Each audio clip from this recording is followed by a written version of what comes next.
ओम श्री परमात्मने नमः। कण कणों में, चर अचरों में, अंदर और बाहर विराजमान हो, अंतर्यामी रूप से विराजमान हो परम पुरुष परमात्मा में प्रणाम कर रहा हूँ। विषय यह है, किसी ने भगत पूछा, महाराज सिद्ध पुरुष का क्या लक्षण है?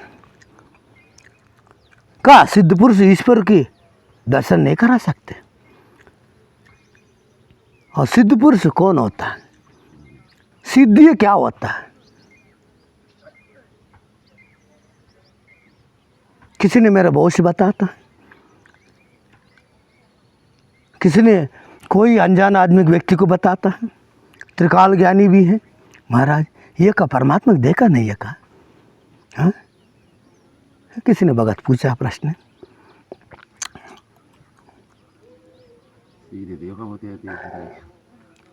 जब मैंने कहा सिद्ध पुरुष परमात्मा के दर्शन करने मार्ग से वंचित होके उधर ही अटक जाता है। क्या हो जाता है? अटक जाता है। अटकने के बाद सिद्धियों से दिया गया वस्तुओं को स्वयं ही भोगने लगता है। क्या करने लगता है?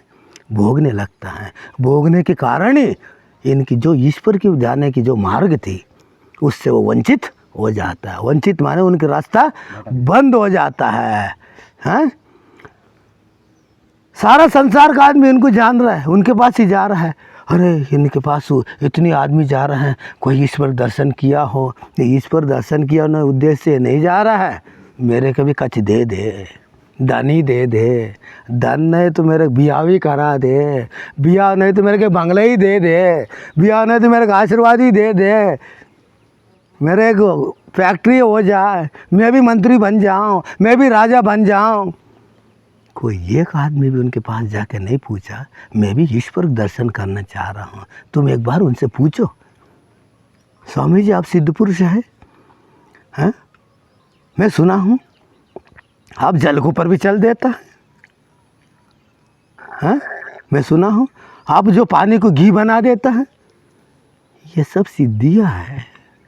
ये कहा है कि ये सिद्धियाँ है। ये सिद्धियाँ भटका रहा है साधु महात्मा के। क्या कर रहा है?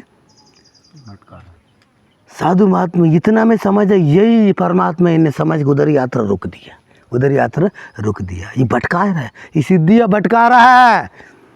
महाराज और आगे जाना, और आगे जाना। तुम सिद्धि को भी स्वीकार ना करो, आगे बढ़ते रहो। तुम जो भी कार्य कर रहे हो, गृहस्थ में रहो, विरक्त में हो, तुम गृहस्थ में विरक्त में स्त्री हो पुरुष, इसमें कोई लेने देने नहीं। तुम भी थोड़े नियम से, थोड़ी से कुछ दिन एक आध में रह के साधन करने लगे, तेरे पास भी सिद्धि आ जाएगी। तुम्हारी जो जो तुम करने लग जाता है वो सही होने लग जाता है। फिर तुम्हारे पास भी भीड़ लगने लग जाता है।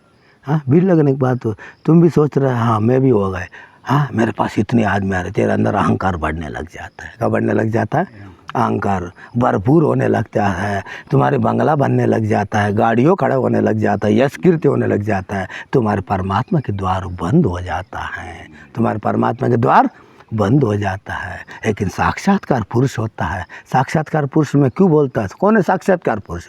जो ईश्वर की दर्शन करने के लिए जा रहा है। मैं भी परमात्मा को दर्शन करना चाह रहा हूँ, मेरे की सिद्धियाँ नहीं चाहिए, मेरी रिद्धियाँ नहीं चाहिए, मैं और आगे बढ़ना चाह रहा हूँ। जो बढ़ता है वो रिद्धि सिद्धि सब उन्हीं की दासी हो जाता है। क्या हो जाता है? वो पुरुष की दासी हो जाता है। फिर भी वो उपयोग नहीं करते, उपयोग नहीं करते। साधारण से जीवन व्यतीत करता है। साधारण से जो गरीबी से गरीबी रहता है, ऐसे कुछ भी आचरण नहीं करते। हाँ, लेकिन सिद्धि आ जाता है, इतनी सुविधा हो जाता है। सुविधा होने के बाद भी ये एक न एक दिन वो सिद्धि उनको उल्टा पटका के पिटाई करना शुरू कर देता है। तुमने भोगा चुका दो, तुमने भोगा चुका, तुमने क्यों भोगा? मैंने दिया, भोगा चुका दो। हाँ, बार बार लौटाता है। इनकी वासना कारण बार बार से वो भय के कारण मृत्यु गति में, मृत्यु के मुँह में हो जाता है। भय के कारण वो मर ही जाता है। सिद्धि प्राप्त कर लिया, भय के कारण मर ही जाता है, डर के कारण। लेकिन साक्षात्कार पुरुष है वो मृत्यु से आगे उठ के और सिद्धि से भी आगे उठ के और ईश्वर पाने के मार्ग में आगे जाते रहता है। सिद्धि उनके पीछे लगता है, मेरे स्वीकार करो। हाँ, उन परीक्षा भी करता है। भोजन की वक्त है, इधर भोजन तैयार हो ही रहे, उसी क्षण में उनकी निराकार करने लग जाता है। कोई अपशब्द बोल लेता है, उधर से भगा भी लेता है, भोजन तैयार है, फिर भी वो पुरुष नाराज नहीं होते हैं। कोई बात नहीं, ईश्वर की इच्छा नहीं है, ऐसा सोचता है। क्या सोचता है? ईश्वर की इच्छा नहीं है, आज मेरे उपवास ही सही, जरूरी नहीं है उनको पर क्रोध हो, भोजन होते तुम मेरे को नहीं दे रहे, नहीं, ईश्वर की इच्छा जैसी इच्छा ऐसे होने दो, ऐसे निर्णय करके आगे बढ़ने लगता है। वो सिद्धि परीक्षा करना चाहता है, सोना फैलाता है, चांदी फैलाता है, यश फैलाता है, कीर्ति से फैलाता है और कंचन कामिनी सब फैलाता है। इनको रुका दो। क्यों है? भगवान परमात्मा के रास्ता में बहुत अड़चन है, सिद्धि पाने में अड़चन नहीं है, सिद्धि पाने में अड़चन नहीं है, लेकिन ईश्वर पाने के लिए रुकाने की कई अड़चन हैं, कई आपत्तियाँ हैं। जो आपत्तियों को टकरा के जो पहुंचता है, कोई हज़ारों में, जो करोड़ में एक आधि पुरुष पहुंच पाता है, उधर पहुंच पाके उधर मौन हो जाता है। कुछ लोग मौन हो जाता है, कुछ लोग समाधि में हो जाता है, कुछ लोग ही कोई साक्षात्कार पुरुष है, मैंने जाना है, दूसरा भी जानना चाहिए, ऐसे वो चिल्ला चोच करना शुरू करता है, चिल्ला चोच शुरू करता है, सबको दर्शाता है ईश्वर ऐसी हैं, तुम भी जान सकता है, स्त्री हो पुरुष हो, स्त्री हो पुरुष हो, ऐसा जानने लग जाता है। जानने लगने के बाद फिर वो भी परमात्मा दर्शन कर सकता है। और सिद्धि की जो सिद्धि प्राप्त किया है वो पुरुष इधर तक ही उनकी यात्रा रहता है, आगे की यात्रा उनके बंद रहता है। वो स्त्री हो पुरुष हो, ईश्वर पाने के लिए अधिकारी है, लेकिन दृढ़ निर्णय तुम करना पड़ेगा। मैं भी ईश्वर पाना चाह रहा, कोई कमज़ोर नहीं है, इसके लिए कोई शरीर की उम्र देखा नहीं जाए, 60 साल क्यों ना हो, उनसे कोई लेना जाए, तुम निर्णय तो कर लो।